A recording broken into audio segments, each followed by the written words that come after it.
There's no shortage of lies that the gaming community was led to believe or even outright told in the lead up to Cyberpunk 2077's launch. And while some were eventually addressed, either through patches or the eventual launch of Cyberpunk's expansion, Phantom Liberty, several were not. And today we're going to talk about one of the biggest, in my opinion, the life paths. There are 3 life paths to choose from when beginning Cyberpunk 2077: Nomad, Street Kid, and Corpo. Each is about 30 minutes long depending on which you choose and how much optional dialogue choices you choose to partake in. And while they vary in quality quite a bit, I enjoyed each one and think they provide a decent look into the different walks of life in Night City. However, the lie, which we in the gaming community have heard all too many times before, was that these life paths would have a profound impact on both the game's events and the choices we would be presented throughout it. And, as is so often the case when we were told, what we choose will impact things in ways we never expect, the life paths impact the game in such a negligible way, I would argue the game might even be better off without them. Now wait, didn't I just say I enjoyed the life paths?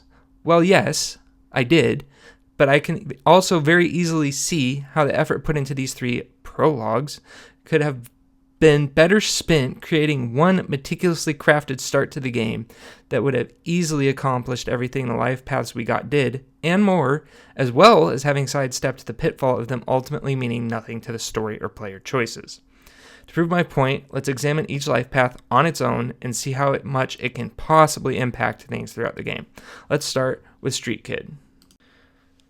In the Street Kid life path, you help clear one of your friend's debts by doing a job for a loan shark, jacking a car from a corpo that works for Arasaka.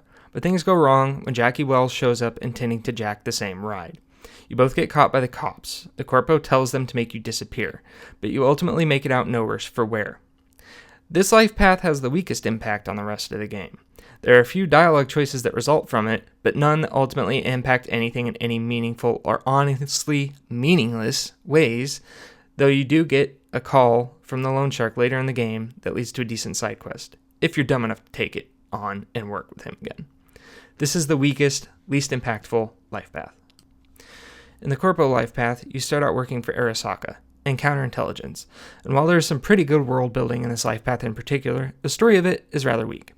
Your boss pisses off his boss and tries to get you to arrange a hit on her so he can rise through the ranks, but you're ultimately found out when you try to recruit Jackie as the hitman.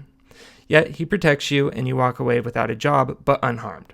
I would argue that while the actual story of this life path is rather weak, it is the most impactful on the rest of the game, not only because I believe it has the best world building and introduction to the cutthroat nature of Night City life, but it also offers some dialogue choices during the actual main quest of the game that can have some impact on relationship building with some key characters. In the Nomad life path, you work with Jackie to smuggle goods across the border stolen from Arasaka, ultimately getting in a firefight with Arasaka security forces as you cross the border and narrowly escape. During this life path, there is some decent world building, but it also feels very disconnected from the rest of the game, even more so than the other life paths. Because while I would argue the dialogue choices that result from this life path are actually the second strongest behind Corpo, as they can have some minor impact on your relationship building with a couple key characters, you know what V does immediately after experiencing firsthand how dangerous and vindictive Arasaka is when you try to steal from it? He immediately starts working on stealing an even bigger item from Arasaka. Now, I understand that all the life paths have a bit of this fuck around with Arasaka, find out, fuck around with Arasaka again, but this one is by far the worst. At least in the other life paths, you're not directly pissing in the entire corporation's cornflakes. Despite some of the dialogue choices that result from the various life paths having some impact on relationship building with key characters, I don't think there's a single dialogue choice in the game that results from them that actually impacts the game other than a few different voice lines. Not to mention, you only see most of these unique voice lines if you go down the path in the story that corresponds to the life path you chose. If you choose Corpo, for example, and choose to finish out the story with Pan Am and the Nomads, you don't get any of the unique voice lines that would be present if you had instead chosen the Nomad life path.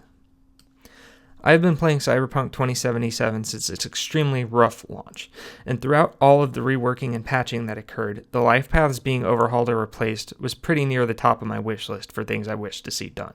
Unfortunately, CD Projekt Red has moved on from any more major Cyberpunk 2077 work, so that will never happen. We'll never get to see what life paths that actually impact the story look like, or what a reworked beginning to the game that replaced them would look like. However, I do hope that whenever we eventually see a Cyberpunk sequel, that this is one of the main things they will focus on and actually deliver on. Actual player choice, whether it be life paths or otherwise, that truly impacts the story and player experience.